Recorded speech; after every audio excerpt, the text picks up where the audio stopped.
SS के senior नेताओं ने कहा है कि वो कॉन्स्टिट्यूशन को रद्द करना चाहते हैं, बदलना चाहते हैं। दो तीन चीजें हमारे लिए क्रिटिकल हैं।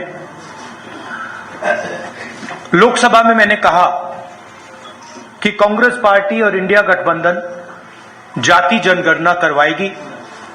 हम ये पता लगाना चाहते हैं कि इस देश में पिछड़े वर्ग के कितने लोग हैं, दलित कितने हैं, आदिवासी कितने हैं और उनकी भागीदारी कितनी है, कौन सी संस्थाओं में उनका पार्टिसिपेशन है, कॉर्पोरेट इंडिया में क्या पार्टिसिपेशन है, जुडिशरी में क्या पार्टिसिपेशन है। तो मैंने स्वयं लोकसभा में कहा कि जाति जनगणना को हम करेंगे और वहीं मैंने कहा कि जो 50% का आर्टिफिशियल बैरियर लगा रखा है, जहां 50% पर रिजर्वेशन को रोक रखा है, इस बैरियर को, इस दीवार को कांग्रेस पार्टी और इंडिया गठबंधन तोड़ के परे कर देगी। प्रधानमंत्री झूठ बोलते हैं और कहते हैं कि मैं रिजर्वेशन के खिलाफ हूं। मैं रिजर्वेशन के खिलाफ नहीं हूं। मैं रिजर्वेशन को 50% से ज्यादा बढ़ाना चाहता हूं और मैंने लोकसभा में प्रधानमंत्री को कहा कि आप बढ़ाइए। मैंने प्रधानमंत्री जी को कहा कि आप जाति जनगणना कीजिए, हम आपको पूरा सपोर्ट देंगे, और प्रधानमंत्री ने मेरा जवाब तक नहीं दिया। तो ये रियलिटी है। झारखंड में हमारी स्ट्रेटेजी है, फाउंडेशन उसका, यहां भी हम जाति जनगणना करेंगे और यहां भी हम रिजर्वेशन को बढ़ाएंगे, इंक्रीज करेंगे। एसटी के रिजर्वेशन को 26% से 28%, एससी रिजर्वेशन 10% से 12%, ओबीसी रिजर्वेशन 14% से 27%। हम ये कोशिश कर रहे हैं। बीजेपी के लोग इसको रोकते हैं, इसको रोक रहे हैं, इसको आगे नहीं जाने दे रहे हैं। हमारा जो मेन प्रोग्राम है, और मैं हर भाषण में कह रहा हूं कि नरेंद्र मोदी जी देश का धन, जमीन, जल, जंगल 3-4 बड़े अरबपतियों को देते हैं। अदानी जी को धारा भी देने की कोशिश कर रहे हैं। 1 लाख करोड़ रुपए की जमीन है। झारखंड में अरबपतियों को माइन, जमीन, जल, जंगल देते हैं। हम गरीबों की सरकार चलाना चाहते हैं। हम अरबपतियों की सरकार नहीं चलाएंगे। फाउंडेशन हमारा हर महिला को बैंक अकाउंट में हर महीने 2,500 रुपए झारखंड की अगली सरकार देगी। ये हमारा फाउंडेशन है। झारखंड की हर महिला से कहना चाहता हूं, हर गरीब महिला से कहना चाहता हूं, जैसे ही हमारी सरकार आएगी, आपको बैंक अकाउंट में हर महीने 2,500 रुपए मिलेगा। फूड सिक्योरिटी बहुत बड़ा मुद्दा है। 7 किलो हर महीने हर व्यक्ति को हमारी सरकार देगी। और गैस सिलेंडर के जो दाम नरेंद्र मोदी की सरकार ने बढ़ा रखे हैं, उसको हम 450 रुपए का कर देंगे। स्वास्थ्य योजना, राजस्थान में हमने एक ऐतिहासिक स्वास्थ्य योजना लागू की थी। 25 लाख रुपए तक का वहां पे हेल्थ इंश्योरेंस था और बहुत सारे लोगों को फायदा हुआ। ऑपरेशन करवाना हो, हार्ट, पेट का, किडनी का, हार्ट का वेल्व बदलना हो, स्टेंट लगवानी हो, गरीब से गरीब व्यक्ति इस योजना का फायदा उठा सकता था। वही एक्सपीरियंस हम झारखंड के लोगों को देना चाहते हैं और इसलिए हम झारखंड के लोगों के लिए स्वास्थ्य बीमा योजना, 15 लाख रुपए तक का हेल्थ केयर कवर। आप प्राइवेट अस्पताल में कोई भी सर्जरी करवा पाएंगे, चाहे वो दिल की हो, किडनी की हो, लिवर की हो, जॉइंट रिप्लेसमेंट हो। 15 लाख रुपए तक का जो बिल है, झारखंड की सरकार आपके लिए उसका पेमेंट दे देगी। किसानों के लिए धान की एमएसपी आज 2,400 रुपए प्रति क्विंटल है। आने वाले समय में जब हमारी सरकार बनेगी, 3,200 रुपए प्रति क्विंटल हमारी सरकार झारखंड के किसानों को धान के लिए देगी। और जो हमारे युवा हैं, जिनको नरेंद्र मोदी जी ने बेरोजगार किया है, नोटबंदी करके गलत जीएसटी लागू करके उनको हम कहना चाहते हैं कि हमारे चीफ मिनिस्टर ने कमिटमेंट दिया है कि अगले 5 साल में उनकी कोशिश होगी कि 10 लाख युवाओं को रोजगार दें। हम इसको अपना पूरा समर्थन देंगे और हमारी भी कोशिश होगी कि 10 लाख युवाओं को झारखंड में रोजगार मिले। 500 एकड़ के इंडस्ट्रियल पार्क हर डिस्ट्रिक्ट में हम बनाएंगे और डिग्री कॉलेज हर ब्लॉक में और प्रोफेशनल कॉलेजेस हर डिस्ट्रिक्ट में। ये हमारा प्रोग्राम है। इसकी पूरी फाइनेंशियल प्लानिंग हमने की है और जो यहां हम कह रहे हैं ये हमारा कमिटमेंट है, हम ये झारखंड की जनता को देंगे। मेन चीज मैं झारखंड के लोगों को कहना चाहता हूं, ये लड़ाई विचारधारा की लड़ाई है, संविधान को बचाने की लड़ाई है, रिजर्वेशन को बढ़ाने की लड़ाई है, किसानों की, मजदूरों की रक्षा की लड़ाई है, बेरोजगार युवाओं की रक्षा की लड़ाई है। एक तरफ कांग्रेस पार्टी जो अंबेडकर जी के संविधान को, गांधी जी के संविधान को, बुद्ध भगवान के संविधान को, नारायण गुरु बसवना जी, फूले जी के संविधान को बचा रही है, संविधान की रक्षा कर रही है, और दूसरी तरफ आरएसएस और बीजेपी जो अंबेडकर जी के संविधान को खत्म करने में लगे हैं। और मैं यहां मीडिया के सामने कहना चाहता हूं कि कांग्रेस पार्टी का हर कार्यकर्ता, हर नेता ये कभी नहीं होने देगा, संविधान को हम कभी नहीं खत्म होने देंगे। धन्यवाद। एक सेकंड। अच्छा, एक और इशू है। 6 लाख करोड़ झारखंड की सरकार का है पैसा, वो दिल्ली की सरकार दे नहीं रही है। लैंड कॉम्पनसेशन का पैसा है, कोल रॉयल्टी का पैसा है, और ये झारखंड के खिलाफ बीजेपी की सरकार काम कर रही है। और झारखंड के लोगों को मालूम होना चाहिए कि ये नरेंद्र मोदी जी का, अदानी का पैसा नहीं है, ये आपका पैसा है, ये आपके डेवलपमेंट का पैसा है, शिक्षा का, स्वास्थ्य का पैसा है, और ये आपको मिलना चाहिए था, और बीजेपी ने आपको ये नहीं दिया है।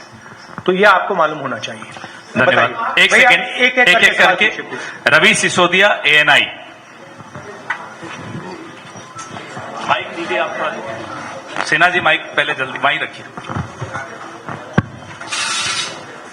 सर, आज आखिरी दिन है प्रचार का, और अगर बात करें बीजेपी की तो बीजेपी का पहले नारा था बटेंगे तो कटेंगे। अब एक नया नारा आ गया, एक रहेंगे तो सेफ रहेंगे। एक रहेंगे तो सेफ रहेंगे। और आपका सवाल क्या है? कोई नारे आपका सवाल है कौन सेफ रहेगा और कौन एक रहेंगे। मैं आपको बताता हूं, मैंने मुंबई में भी इसकी चर्चा की। हमने पता नहीं आपने देखा, हमने वहां पे पूरा नारा समझाया, सेफ दिखाया, और सेफ के अंदर धारावी का मैप था। नरेंद्र मोदी जी का कहना है कि अगर अंबानी जी और नरेंद्र मोदी जी, अमित शाह जी एक रहेंगे तो वो सेफ रहेंगे। ये नारा है उनका। पूरा देश जानता है कि सरकार अदानी जी के लिए चलती है। आपकी जमीन, आपका जल, आपका जंगल, आपके एयरपोर्ट, आपके पोर्ट, ये सारे के सारे नरेंद्र मोदी जी अदानी को देते हैं। कांग्रेस पार्टी गरीबों की सरकार चलाती है। हम रिजर्वेशन की बात करते हैं, हम विकास की बात करते हैं, बेरोजगारी की बात करते हैं, जाति जनगणना की बात करते हैं। तो ये क्लियर है, लड़ाई विचारधारा के, दो विचारधाराओं के बीच में है। हम कॉन्स्टिट्यूशन को बचा रहे हैं। कॉन्स्टिट्यूशन में कहीं नहीं लिखा कि एक व्यक्ति को हिंदुस्तान के सारे एयरपोर्ट दिए जाए, एक व्यक्ति को झारखंड की जमीन, जल, जंगल दिया जाए, कहीं नहीं लिखा कॉन्स्टिट्यूशन में। तो ये लड़ाई है। विनोद ओझा, दैनिक भास्कर। नमस्कार राहुल जी, आपसे ये पूछना है कि पिछली सरकार ने, मतलब जेएमएम ने ये घोषणा की थी अपने, कहां दिख नहीं रहा है मुझे।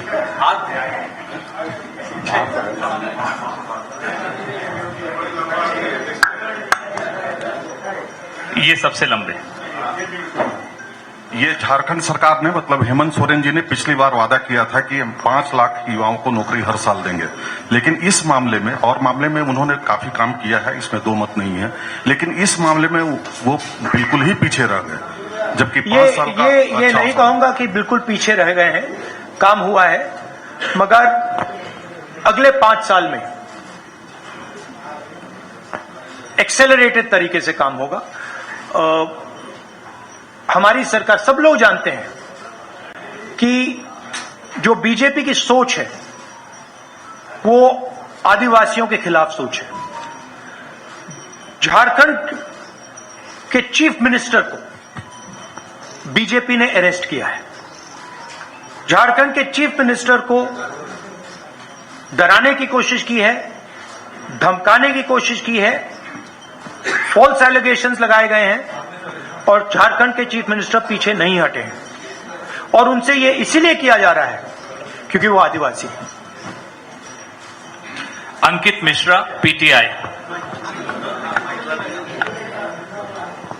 और बेरोजगारी का मेन जो बात है, और ये मैं हर प्रदेश में कहता हूं, जो आपने बेरोजगारी की बात उठाई, उसका मेन कारण है कि नरेंद्र मोदी की सरकार ने नोटबंदी की और गलत जीएसटी लागू की। और ये दो चीजें, ये योजनाएं नहीं हैं, ये डेवलपमेंट प्रोग्राम्स नहीं हैं, ये छोटे व्यापारियों को, स्मॉल और मीडियम बिजनेसेस को मारने के हथियार हैं। और ये नरेंद्र मोदी जी ने इसलिए किया है क्योंकि जो छोटे बिजनेस वाले हैं, छोटे व्यापारी हैं, स्मॉल मीडियम बिजनेस वाले जो इनोवेशन करते हैं, जो रोजगार देते हैं, वो खत्म हो जाए और अदानी, अंबानी जैसे अरबपति चाइना का माल हिंदुस्तान में बेचे। तो ये नेशनल लेवल में इशू है और झारखंड की सरकार काम कर रही है, मगर माहौल बीजेपी के लोगों ने और पूरा स्ट्रक्चर बीजेपी के लोगों ने तोड़ रखा है। तो सच्चाई ये है कि हिंदुस्तान चाहे भी तो रोजगार पैदा करना आसान नहीं है, क्योंकि बैंक के दरवाजे स्मॉल और मीडियम बिजनेस के लिए बंद हैं, बैंक के दरवाजे अरबपतियों के लिए खुले हैं। 1 लाख करोड़ रुपया, 16 लाख करोड़ रुपया अरबपतियों का कर्जा माफ हुआ है। छोटे व्यापारियों का, किसान का 1 रुपया कर्जा माफ नहीं हुआ है। तो इसका मेन कारण यह है। मगर हमारे जो चीफ मिनिस्टर है झारखंड के, पूरा दम लगा के काम कर रहे हैं और हमारा पूरा सपोर्ट है उनके पीछे। अंकित मिश्रा, पीटीआई। भैया एक एक करके प्लीज। एक सेकंड लाइन में, अनुशासन से रहिए। भैया प्लीज। हेलो राहुल जी, मेरे छोटे छोटे 2 सवाल हैं। नहीं, एक सवाल जी। अच्छा, एक सवाल है, ये जो देखिए, हमारी कोशिश होगी कि ज्यादा से ज्यादा लोगों को सवाल मिले, मगर एक इशू है, सुनिए एक इशू है, एक सवाल पूछिए और संक्षेप में पूछिए प्लीज। नेशनल पीपल पार्टी जो मणिपुर में उन्होंने एनडीए से अपना जो है सपोर्ट वापस ले लिया है, वहां पर फ्रेश वायलेंस जो हो रहे हैं, उसको कैसे देखते हैं आप सर? देखिए, मणिपुर में जो हो रहा है पूरे देश को मालूम है। 1.5 साल हो गए मणिपुर हिंदुस्तान का स्टेट है, मगर प्रधानमंत्री आज तक मणिपुर नहीं गए हैं। और मणिपुर में मैं गया हूं, मैंने अपनी आंखों से जो हो रहा है देखा है। हमारी पूरी सपोर्ट है। हमने सरकार को कहा है कि जल्दी से जल्दी हिंसा को बंद कीजिए, मगर नहीं हो रहा है। और इसमें वेस्टेड इंटरेस्ट किसी का तो है।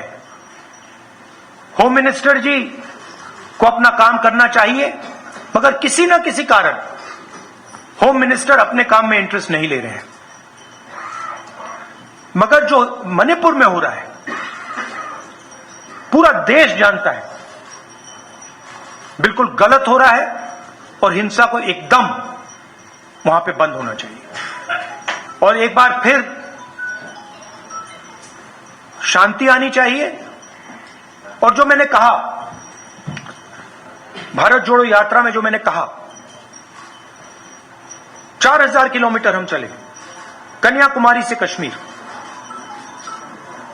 नफरत के बाजार में मोहब्बत की दुकान। हमने मैसेज दिया कि अगर आप नफरत फैलाओगे तो आग लगेगी। और बीजेपी के लोगों ने नफरत फैलाई है और इसीलिए आग लगती है। आग को सिर्फ कांग्रेस पार्टी मिटा सकती है, क्योंकि हम मोहब्बत की बात करते हैं, भाईचारे की बात करते हैं और हम नफरत को मिटाते हैं। और भाषण में मैं कहता हूं, नफरत को नफरत नहीं हरा सकती है, नफरत को नफरत से नहीं काटा जा सकता है। इसीलिए हम कहते हैं मोहब्बत की दुकान खोलेंगे। SRP Mukesh, Times of India.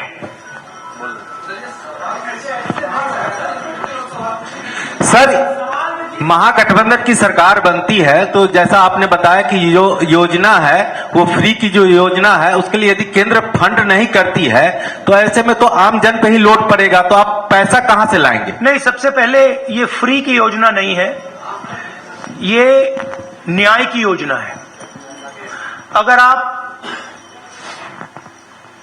आप जब अंबानी जी को, अदानी जी को 16 लाख करोड़ रुपया दिया जाता है तो मीडिया में कोई नहीं कहता कि ये फ्री की योजना है, तब आप कहते हो विकास की योजना है, विकास हो रहा है। देखो देखो, अदानी जी का 16 लाख करोड़ रुपया